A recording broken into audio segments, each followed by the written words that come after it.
Today we're going to be making strawberry French macarons. Now, a lot of people say macaroons, and macaroons are totally different things.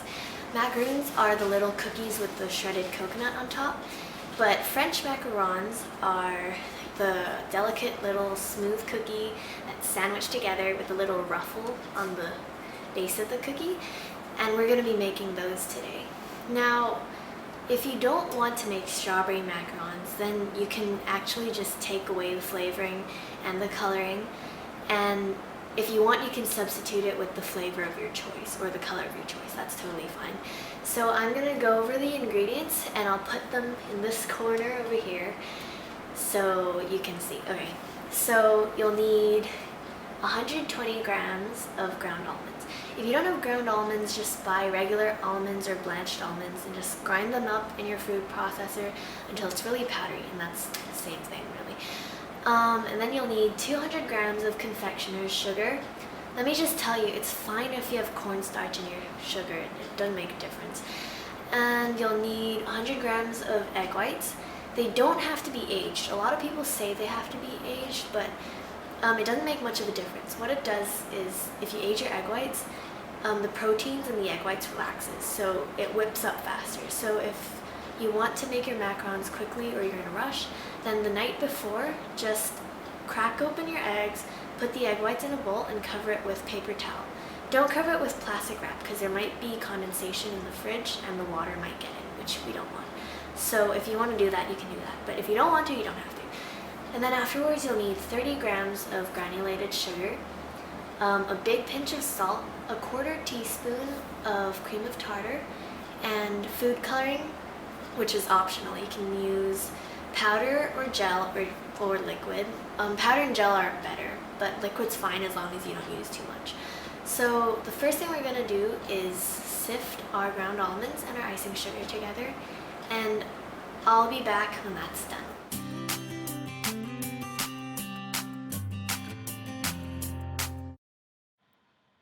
So now that you've finished sifting your almonds, you can go ahead and sift your powdered or icing sugar as well. Now, if you don't have a sifter, you can just use a regular sieve. Make sure it's medium fine mesh, and that works just the same. Now that the two ingredients have been sifted together, take a wire whisk and mix them really well. And the purpose of using a wire whisk is that you prevent the air pockets from compressing, so if you use a spoon, you will push the mixture too tightly together, and then it won't be nice and airy anymore. So use a wire whisk.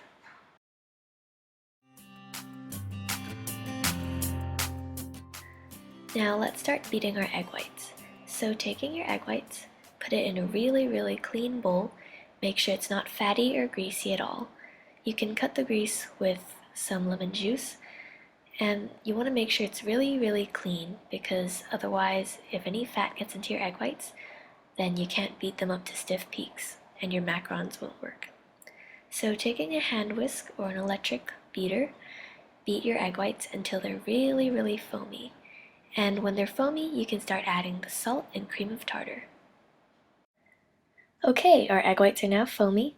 We can add our salt and cream of tartar. Cream of tartar is an acid that helps the proteins in the egg whites stretch so you can reach stiff peaks easier. It also prevents you from over beating your egg whites. Sugar does the same thing, so beat this until you get soft peaks. Okay, we're at soft peaks. You can see it forms a soft little beak there at the end of the beaters. So take your granulated sugar and add this into your egg whites, around half at a time. And keep beating this until you get stiff peaks. Don't forget to add the other half. Okay, this is stiff peaks. Stiff peaks is when you lift your beaters and you see the egg white points up straight like a needle, and the egg whites are really glossy. If you tip the bowl over your head, nothing should fall out.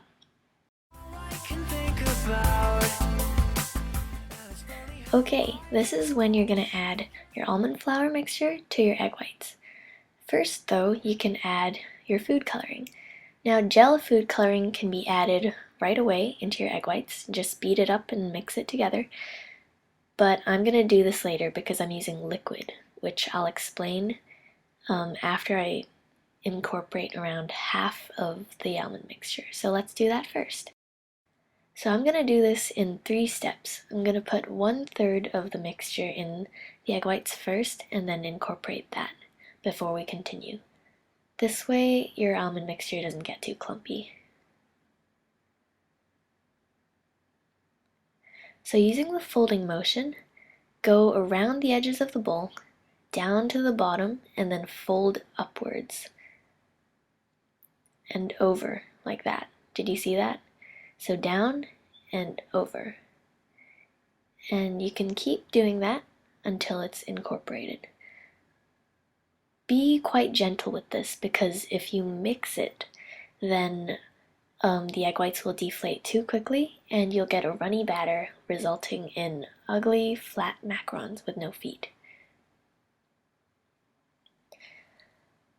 So while I'm doing this, I'm going to explain the liquid food coloring. Now, liquid can mess up your batter because it can be too watery, which will get your batter really runny, which is not good. So you don't want to add too much. I'm going to add mine now. And for liquid, put in maybe 2 to 4 drops. I'm going to do around 3. Gel and powder is a better option because they don't add extra liquids to your batter. So if you have that, definitely go for that. Mix that in well.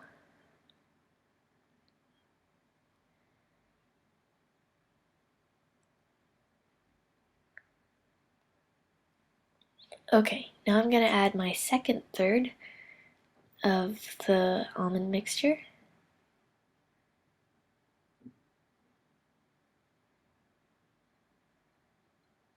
So that goes in. And then continue folding this until it gets a little smoother.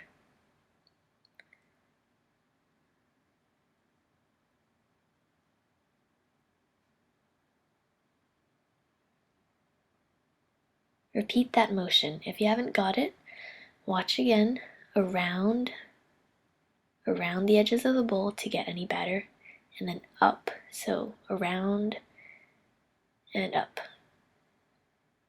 Around and over. You want to deflate your egg whites slowly and gradually. By the way, here's a tip. It's actually better to undermix your batter a little bit than overmix it because undermixing it, you'll still get the feet. Of course, you don't want to undermix it too much, but it's better than overmixing. So now I'm adding my final 1/3 of the almond flour. Try not to waste any of it. Try to get it all out of the bowl.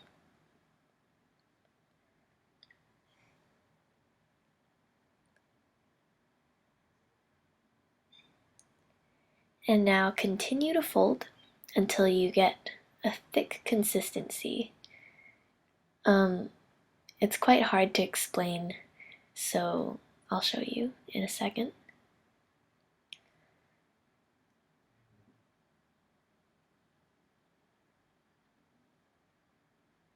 This part's a bit long because it's important to see the transformation from the beginning to the end.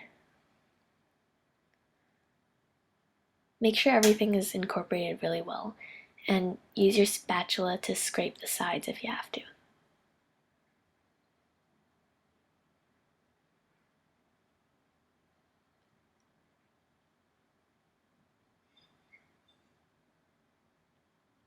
Okay, now you can see that the batter is quite thick. I think we're almost there. Give it a few more folds.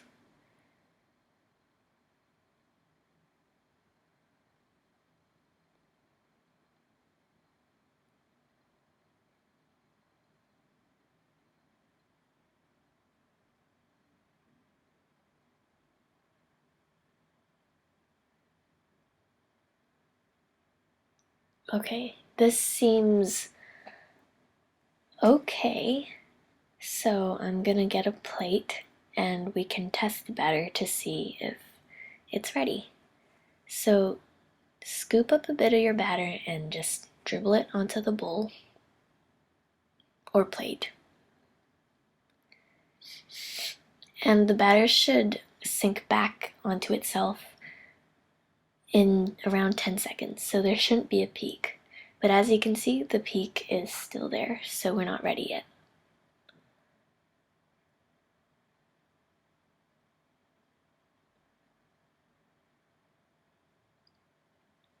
Give it a few more folds.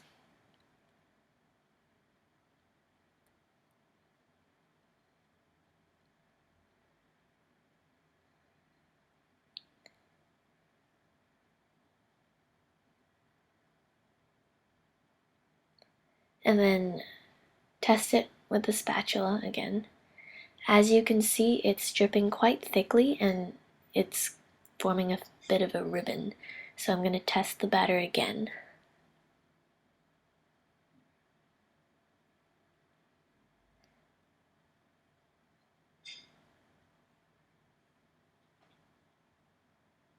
Okay, so let's see if it sinks in 10 seconds. Give it a little shake. I think that's good enough because you don't want it to sink too much. Undermixing it a bit is good because it'll dry faster that way as well, but not undermixing it too much because otherwise that won't work either. So now it's time to fill the pastry bag. Fill our pastry bag with the batter. If you Taking a pastry bag with a round tip, place it inside a cup. So you're gonna need you can use a Ziploc bag and cut off the corner too if you don't have one of these.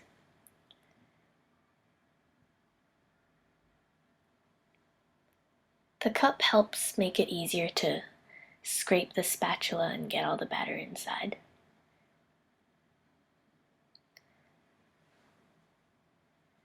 And then take it out. A thing I like to do is close the bag up and take a book. As you can see, that book right next to me.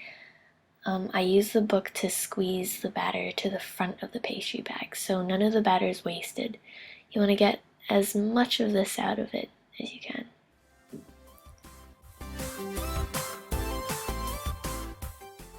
Now we're ready to pipe our macarons. So I've made a template for myself and put that template on your baking tray. Then on top of that, you want to put your baking paper. Parchment is the best. Here I've got a non-stick baking sheet. It's kind of like a Silpat, but not quite. I've never used it before, so I'm going to give that a try today, and I'll tell you the results later. So usually I use parchment paper, which is this Glad brand, and I'm going to try both of them out. If the edges of your baking paper is curled, you can use a little batter to stick it down. So just give your piping bag a twist and then you can start piping.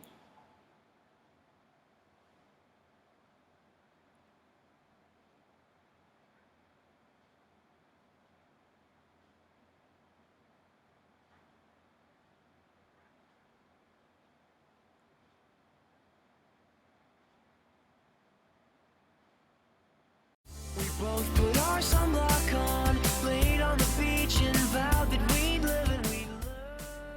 Okay, when you're done piping, take the template out from underneath your baking sheet and wrap your pan 3 times on each side hard on the counter to pop any of the air bubbles. This way the bubbles don't try to escape during baking and cause lumpy tops.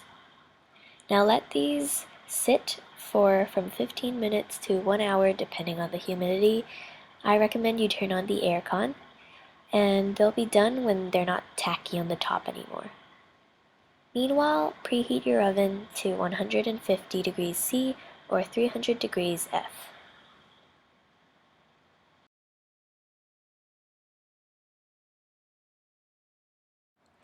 After 35 minutes, my macarons have dried, and when I touch them, they're not tacky anymore and nothing comes off onto my finger, so they're ready to bake. Depending on your oven, these can be baked for 15 to 20 minutes, and mine take about 18 minutes to be fully baked.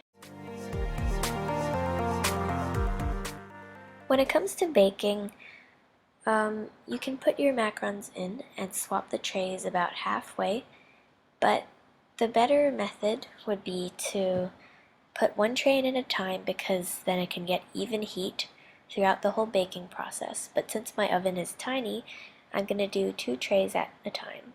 Flipping them over halfway helps them bake evenly and prevents too much browning on the tops. So put the trays in and then wait for 18 minutes, and I'll be back when they're done. Okay, time for some macaron baking science. So what really happens when you let your macarons out to rest? Well, it gives it time to develop a little thin film on the top, and this sort of traps in all the moisture. So when the moisture tries to escape in the oven, it won't be able to go out from the top, which forces it to come out from the bottom, creating the feet on the base of the cookies. And the next thing I'm going to address is how to prevent hollows in your macarons. Now, to prevent this, what you want to do is make sure you bake them at a moderate temperature, not too high and not too low, for a long enough period of time. This way, the interior of the macaron can rise all the way up, and so you won't have that little hollow gap in between the crust and the interior. Don't worry about it becoming crispy, because you can always age them or mature them in your fridge, and they'll absorb enough moisture to become soft again. So that's it. Over a pot of simmering water, place a bowl with egg whites and sugar and beat.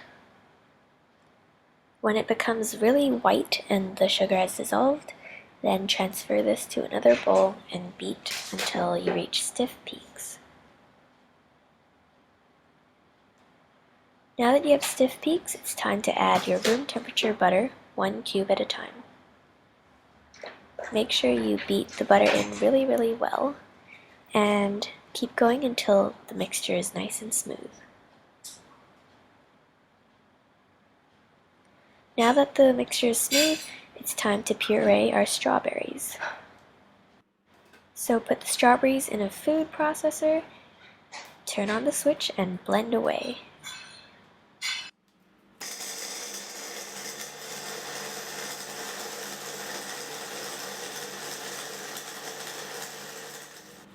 Pour the pureed strawberries into the butter mixture and beat that up until it's nice and smooth.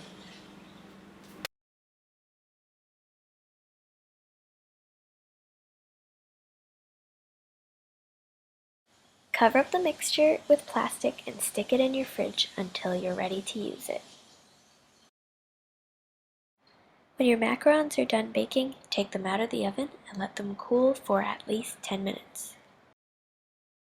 So the difference between baking your macarons on a nonstick sheet and parchment is that the nonstick sheet produces a more roughly shorter, flared out foot, whereas the parchment produces a taller, nicer foot. Also, the macarons peel off the parchment cleaner and not so clean on the nonstick sheet.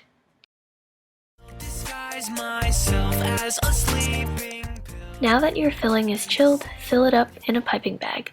If it happens to be too runny, whip up some cream and mix it up to get a thicker consistency. So fill up your piping bag, twist it up, pick up a shell, and start filling. Just pipe a little mound in the middle. Find a matching shell and just squeeze it on top. Like that, and you're done. Laid on the beach and vowed that we'd live and we'd learn. Yeah, but she got a tan and I got a sunburn. When you bite into a macaron, the outside should be a bit crispy, and then the inside should be really fluffy and chewy, and it should melt in your mouth. There shouldn't be any hollow gaps. To get the best out of these cookies, Fill them up with the filling and store them in an airtight container at least 24 hours in the fridge so that the flavor of the filling can spread out into the shells, and also the shells can absorb a bit of moisture and so they get chewier. I hope you try out this recipe, and thanks for watching. Bye!